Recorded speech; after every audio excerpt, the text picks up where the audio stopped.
Hello and welcome to the two-man power trip of wrestling. Your host, JP John Poz. With me today, very special returning guest, the former WCW announcer. He is, of course, Mr. David Penzer. David, welcome back. How you doing? Thanks for having me, man. I'm doing good. How about you? Very good, very good. Can't complain. What's going on in your world? What is going on with book number two here, Sitting Ringside Volume 2?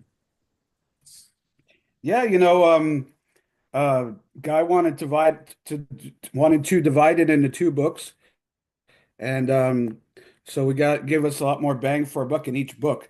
Because this one's like 500 pages with all the bonus material, the original XWF business plan that I don't even know how I have. Um, until I found it, I didn't ever read it. Um, yeah, but that's really interesting. It has all the dollar amounts of paying the talent and production costs and travel costs and office talent costs and all that stuff. So that's some interesting stuff. We got Ric Flair's last match, the entire format for that show that Conrad promoted, and a bunch of other really cool formats and the original XWF television formats. If you've bought the DVD and you want to know how it ends, we got the formats for the last two episodic shows. So at least you could see how it was supposed to end, even though you can't watch it on TV, you can at least see from the format. So a lot of really cool stuff. A lot of my journey and continued journey, and maybe the end of my journey in professional wrestling. So part two is volume two is out and getting good reviews. People are really digging it. So Where could everybody get it? Just so we're clear on that. they could get it at davidpenzerbook.com, David Penzer Book, all one word, or at Amazon. You could pick it up. The XWF stuff is so interesting. I was just literally talking to Eddie Mansfield like 2 weeks ago about like a lot of the XWF stuff. So, man, that's just fascinating. And I have that DVD So obviously with Hulk a part of it. me, So interesting. me and Eddie did not get along. Wow, I'm surprised. I talk about it in detail in my book. We've since made up, obviously, I don't hold grudges, and but we just had two totally different thought processes on a lot of things, and he was kind of, I like Eddie, but Eddie could kind of be a jerk if he doesn't agree with you or is annoyed that you're bringing up a different point of view. And, I didn't have to say, I wasn't on the same level as Eddie. So, Knobs would come in and usually Knobs would come in and solve the problem. But yeah, we did not get along. We both got sent out to Arkansas. And after the tapings because you have, obviously when you're trying to time a television show, go over. It's impossible to go, you know, exactly 41 minutes and 10 seconds or whatever it was. And so we had to go to Arkansas. There was the editing facility that the company had picked out, and we both went and edited, seconds off here and 2 seconds off here until we got it down to the right time. But we butted heads a lot, man. It was snowing there, which made it even more interesting. That's how probably I remember it as vividly as I do. But because being from Florida, you don't see a lot of snow. But uh, but yeah, especially in Arkansas. But yeah, we would get into arguments, and then we'd have to call Knobs, and Knobs on the phone would be on the speakerphone, and he'd have to make the decision of what he wanted cut. It was an interesting journey that I go into in the book.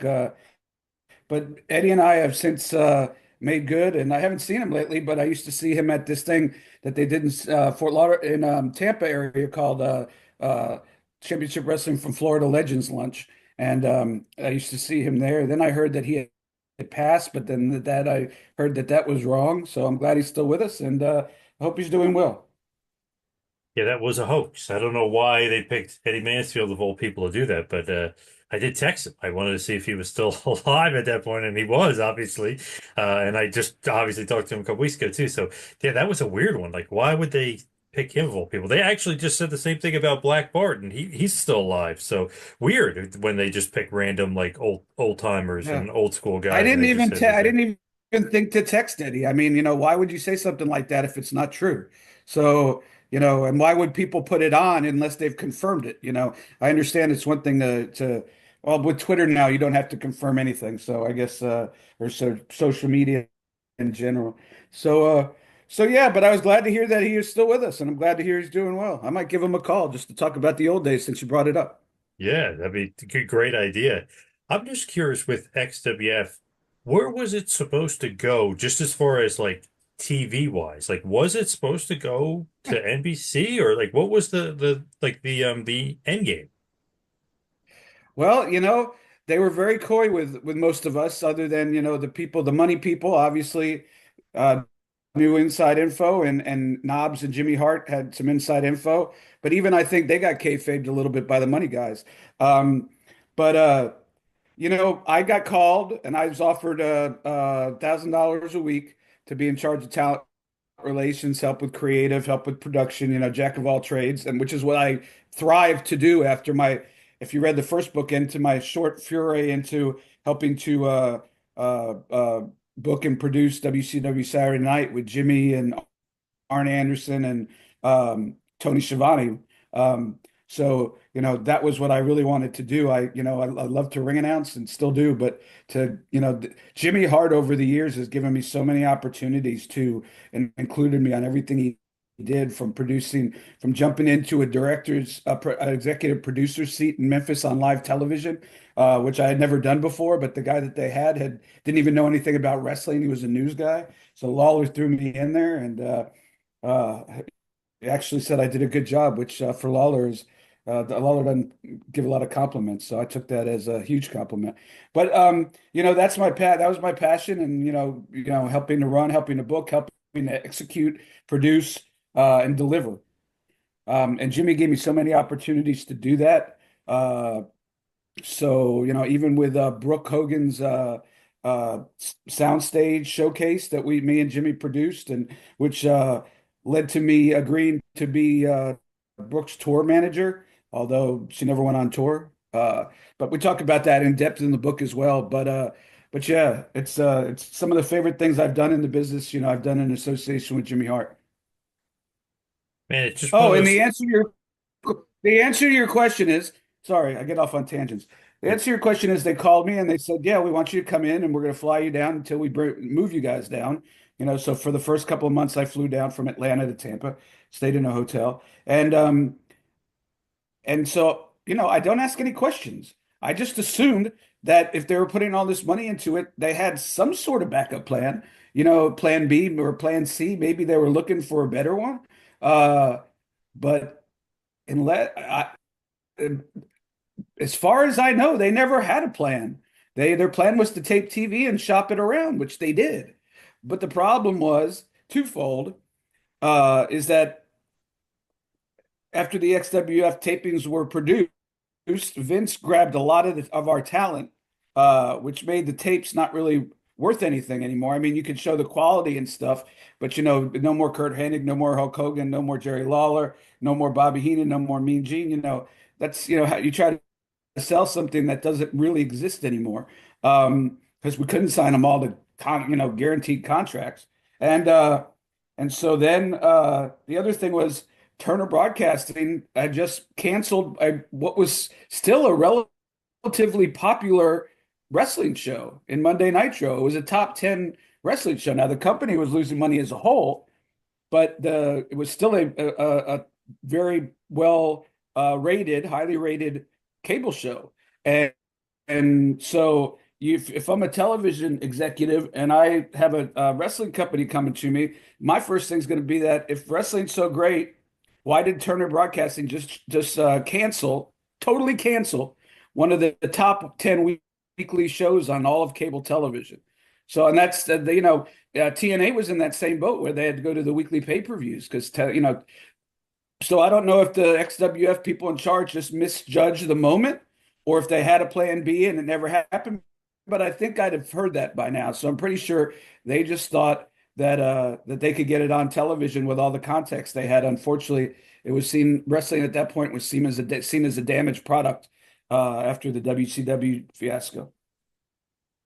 It is crazy as far as just XWF to think like, wow, Hogan and Mr. Perfect, and then all of a sudden Vince gets a hold of this and he doesn't want it to happen or it to exist. So it was almost like it could have been something but it wasn't. You know what I mean? It Actually, had actually, legs.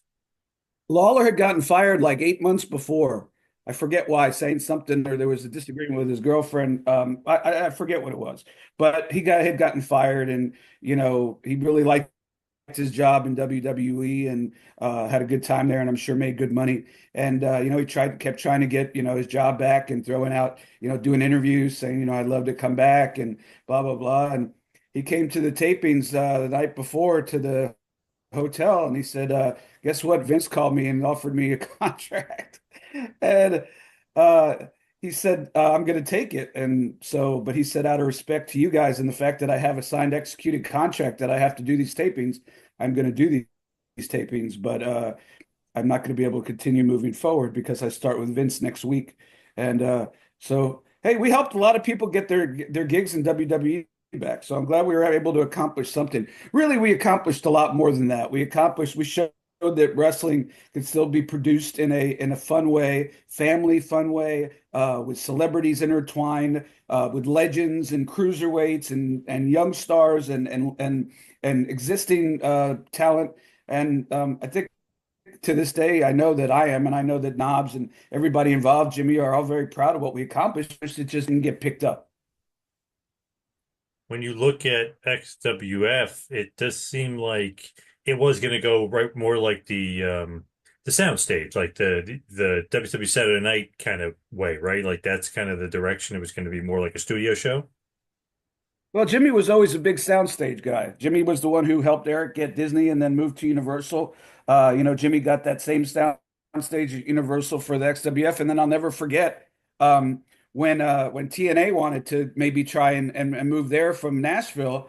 Jeff called me and said, "Hey, I need you to get me in touch with Jimmy Hart about possibly having a meeting, him setting up a meeting with Universal." To see me, we're thinking about moving our tapings there. And so, that Jimmy had a hand in every one of those Disney Universal tapings, and he was a big proponent of it. And you know, uh, I don't know if it'll ever happen again, but as recently as a couple of years ago, they were taping uh, Dark there. AEW Dark was taping there. Yeah, it's That always same had wrestling. soundstage. That Yeah. same soundstage. That soundstage just seen a lot, I'll tell you that. That soundstage could write a book that would be way better than my book. I'm glad soundstages don't write though. Yes, good point. And going all the way back to Eddie Mansfield's promotion in the early That's 90s. I true. mean, I yeah, don't know it's if they were crazy. on this. I'm not sure they were on the same soundstage. If I remember correctly, I think they might have been outside. Oh, okay. Same place, but yeah, I guess different Yeah, sounds. I could be wrong, but I think if now I have to call. See, you made me call it. You're going to make me call Eddie Mansfield. But no, uh, I'm pretty sure they were outside at least for a portion of their run. And of course, the big star. There was a lot of names there that went on and had good careers, but the big one is WWE Hall of Famer Billy Gunn, now known as what is he known as now? Daddy ass. Daddy Ass. There we go. Big So daddy ass. he's a big boy too, man. I'll tell you what. Oh God, yeah. That's a solid athlete. That's about his height and his build. I mean, that's what people look for, at least back in those days. When they said who's going to be a wrestler who could draw money. Of course, Rey Mysterio and AJ Styles and people like that changed that narrative, but that was the narrative. And even like when I see him like current times, like at a fan fest, or I went to visit backstage at AEW when they were in Tampa last year.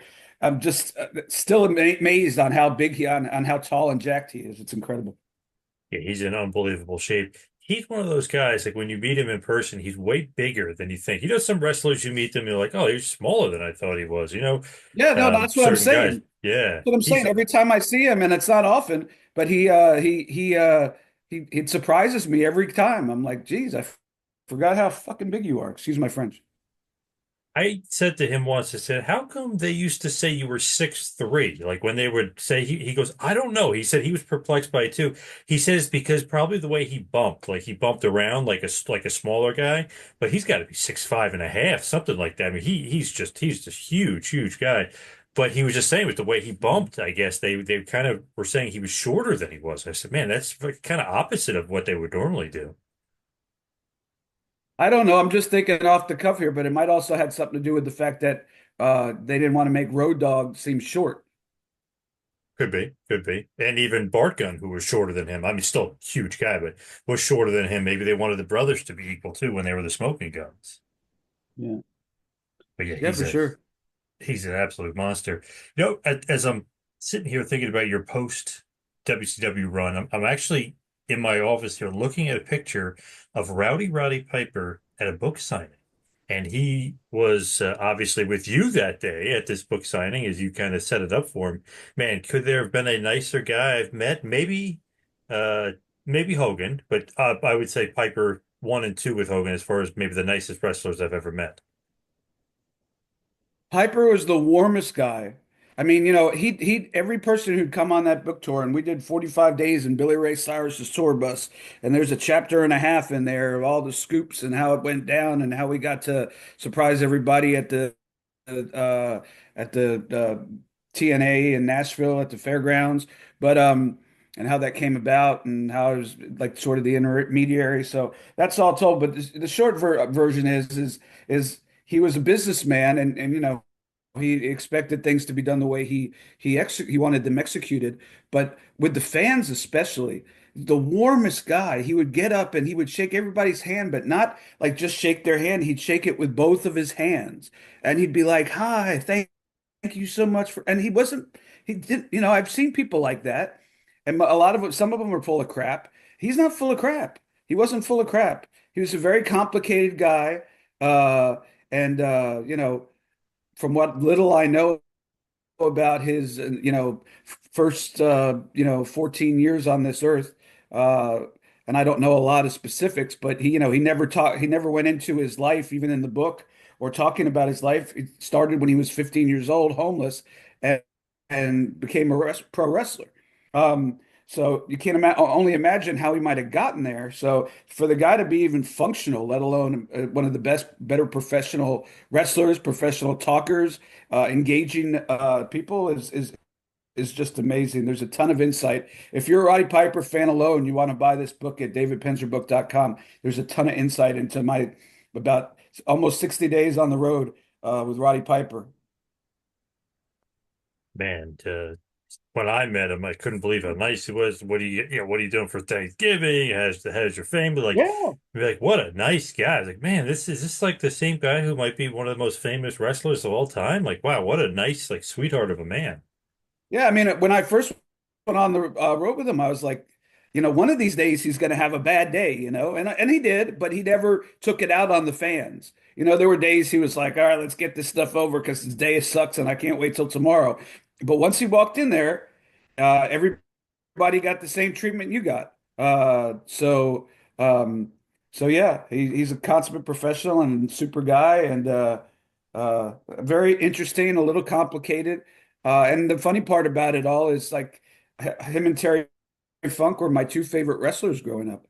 Uh, and there's a story in the book about coming home from a Juggalos gathering, the Juggalos show in the same van. It was me, Terry Funk, and Roddy Piper in a bottle of vodka, and it was about an hour and a half drive to the hotel because those things were in the middle of nowhere. Uh, Talk about a kid in a candy store, man. Man, what a cool, I don't know, just a cool guy, just awesome. But then I said, can you put my friend in a sleeper hold and pass him out? And he was willing to do it. Like he could, maybe flip the switch there and take somebody clean out the game if he wanted to. You saw wrestling as a fight. Obviously it was, there was certain parameters in that fight that were different from a shoot fight, but he saw wrestling as a fight, and you could see a lot of the things he did. There's something that I talked about in my first book where, like they had officers, police officers, holding him back from Hogan on an angle that they did. And I mean, you could see this guy was going like he was like really getting arrested, and the like nine cops had a whole hard time holding him back. I mean, he wasn't working anything. He was trying to get to Hogan no matter what. And yeah, so that he saw it as a shoot. He'd have shoot put your friend out. Oh, I Just, would have just absolutely to loved it. just to show that what he does, It's is real. for real. Yeah. Yep. Because he was proud of that. That was like if you go back and watch Piper's Pit setting up WrestleMania 3 when Hogan gets his chain ripped off of his, basically off his body, and he cuts his chest, and Andre rips it off, and Piper is standing there, and he's like dead serious, and he's like upset, and you could tell by his face he's really in the moment, and Hogan's like, crying. He's like, "That was my best friend." And Piper just looks at him deadpan. He goes, "You're bleeding." You're bleeding. Like just like the chain when Andre ripped it off, cut his chest. Like you could tell Piper is so into it. It was great. Yeah, I mean, he puts everything into what he did, and whether it was a acting gig or a comedy gig or a book tour or a wrestling show, and I go into details on that kind of stuff, and not everything worked, but God bless him, he was willing to try a lot of different things, and he was willing to admit when one of his ideas maybe wasn't great. And start from scratch, and start over. Um, but yeah, really, really, really smart guy. The guy's a contradiction in a lot of ways, but to be able to get to know him, I got to know a lot of people who I grew up idolizing and mimicking and pretending I was them, and Bobby Heenan and Mean Gene and Terry Funk, and I don't want to leave anybody off the list, but Piper's certainly at the top. Dusty Rhodes, and to but getting to spend that time with Roddy, and really getting to know him, was like every day I woke up and I pinched myself. I'm getting paid for this. Crazy.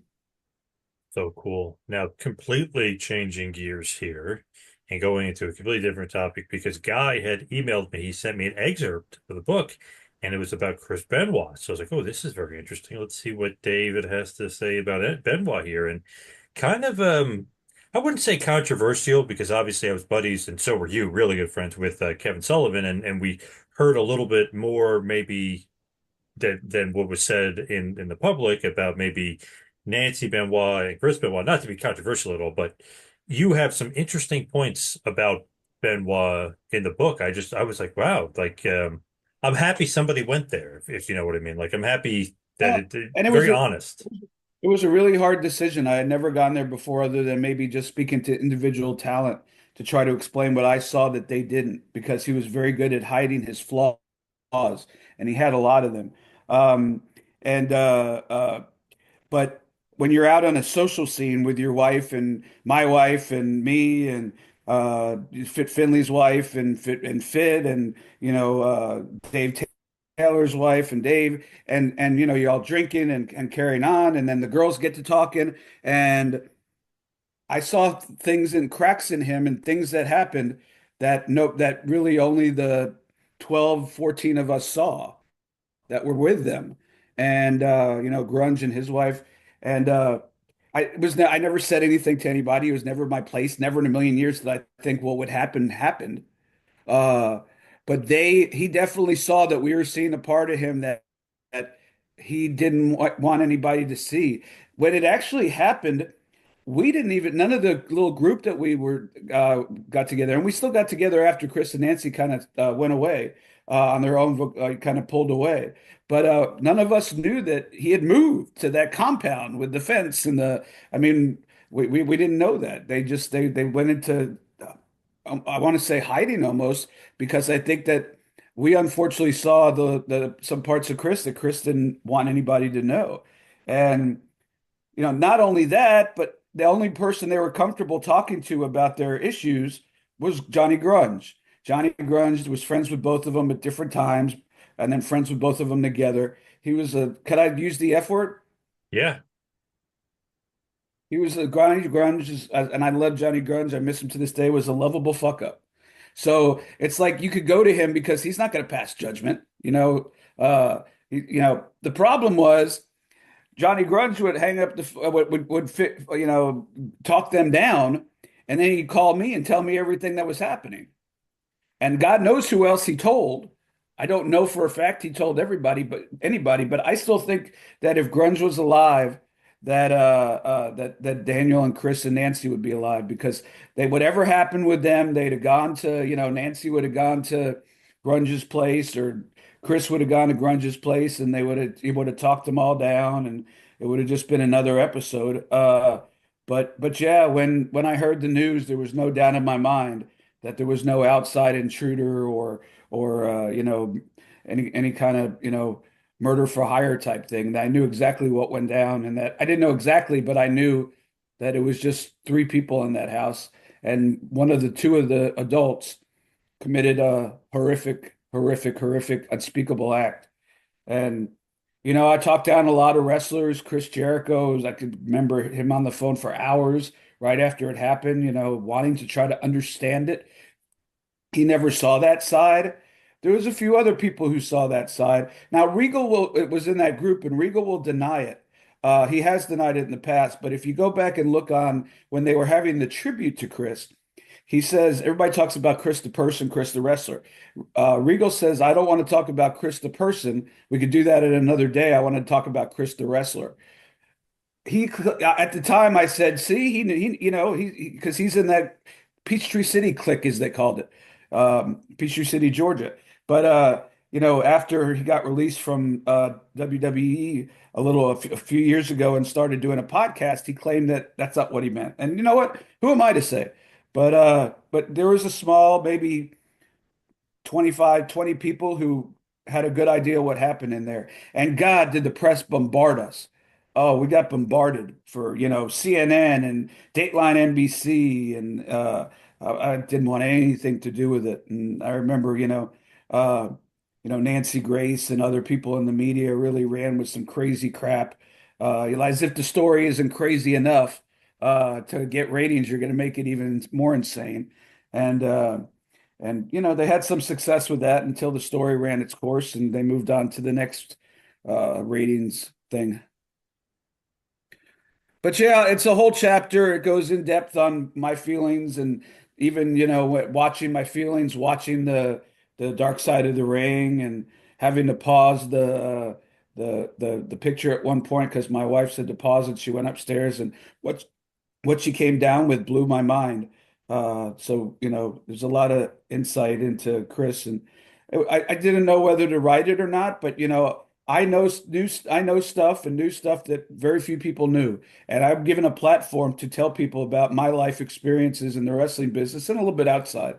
I felt it was important to give my side of the story. Some may disagree, and I'm not saying I'm right and they're wrong. I just know what I saw and what I heard and what I felt, and that's all I can tell you about that. It is so interesting, just that whole story of kind of how they get together with obviously Kevin Sullivan almost basically booking his own divorce and putting Nancy and Chris together.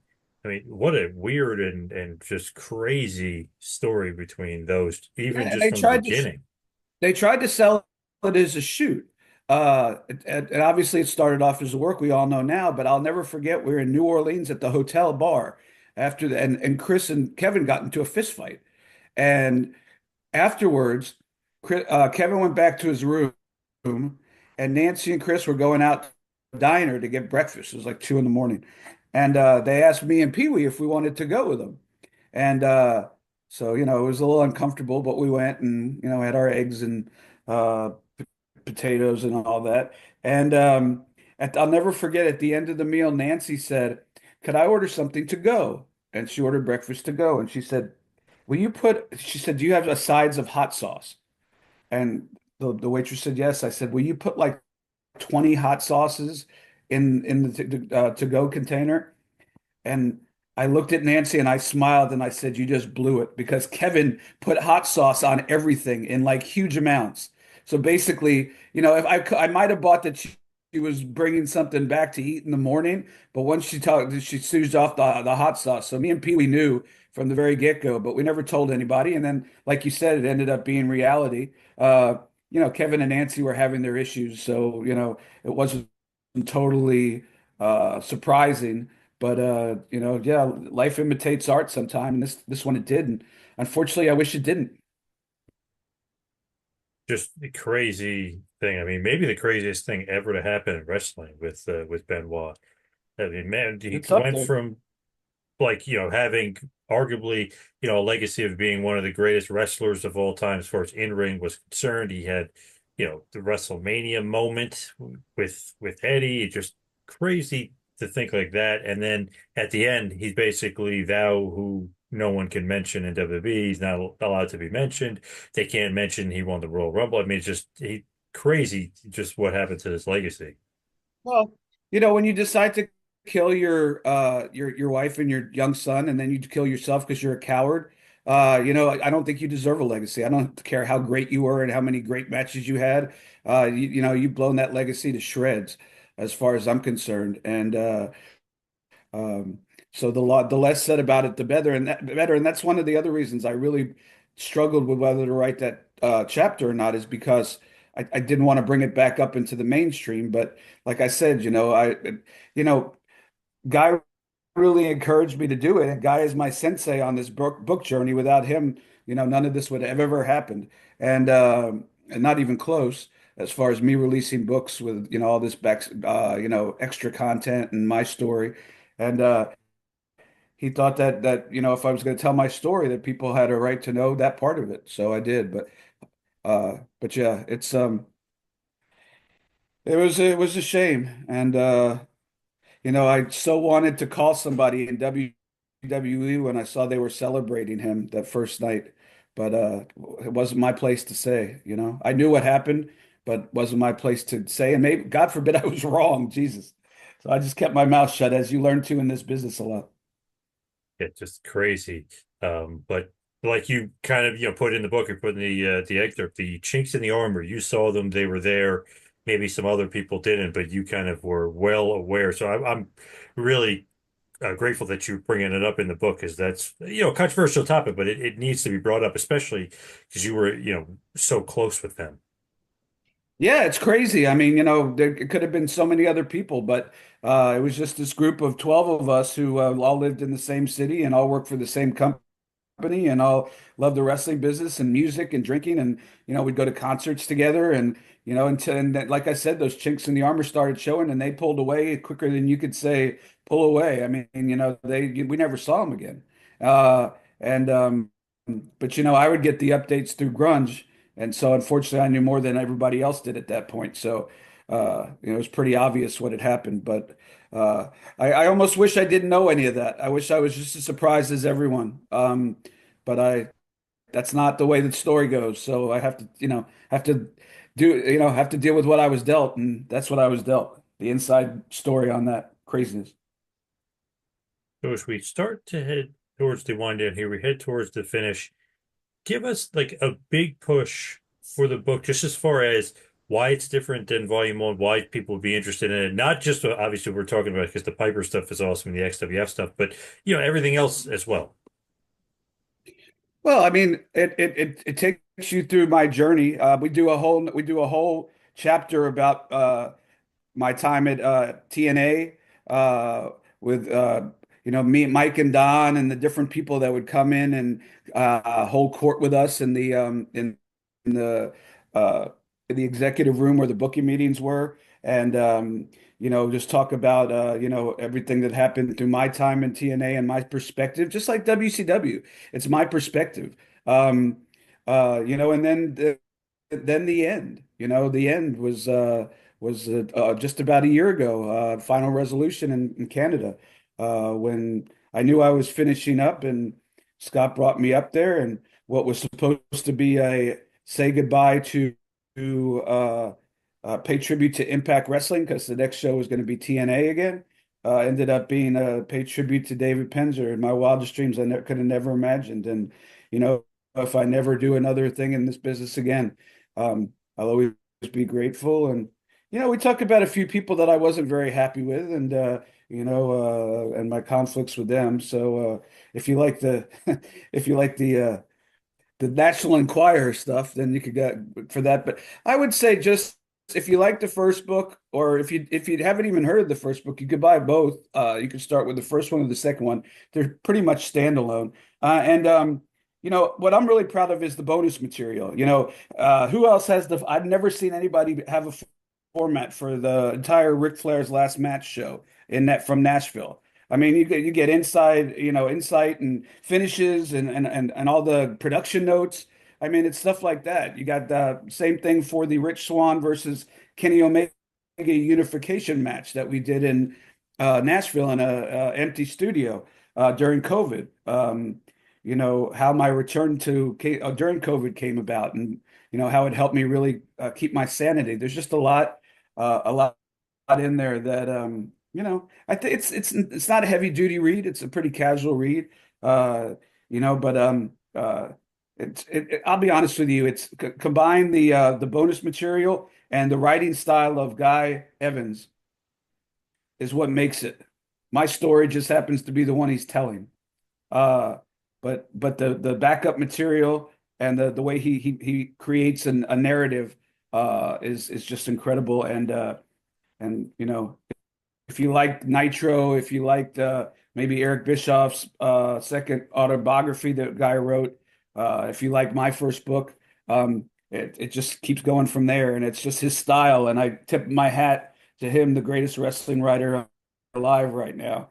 And we'll see what happens. No more books for me. Volume two, I think I'm 99.9% sure is it. Unless we're gonna do like a one page. No, I'm kidding. But yeah, tip of the cap, and we'll see who he writes about next. I know that I'll be the first one in line to buy it, no matter who it is. So you can go to davidpenzerbook.com. There is a bunch of different bundles, which is very, very cool. Signed edition. Like you mentioned, the formats, the scripts, the TNA stuff. I mean, just awesome stuff. Where can everybody find you social media wise? At David Penzer on Twitter. Talk about wrestling and a little fantasy football and Rays baseball, but not a lot. No politics, no BS. Just a fun conversation mostly about professional wrestling. And yeah, at David Penzer, please join me on this journey. I appreciate it. If you buy the book and you read it, please give it a review at Amazon, an honest review. We have all 5 stars on the first one. But if I'd love to hear people's true feelings. Some people might feel differently. And I'm an open book, man. Especially now that these 2 books have come out. My life is an open book, and I talk about the good stuff and the bad stuff, and I talk in both books about my lifetime battle with anxiety and panic attack, and how I've gotten through that, and so it's a little bit of everything.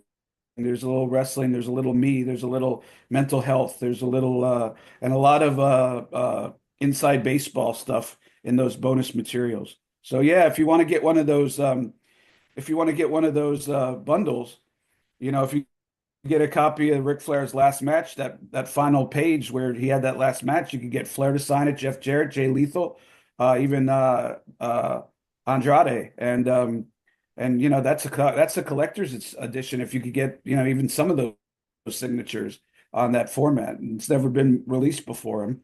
So sorry, Conrad. And and yeah, yeah, like I said, it's a lot of it is inside baseball. People what they love, whether it's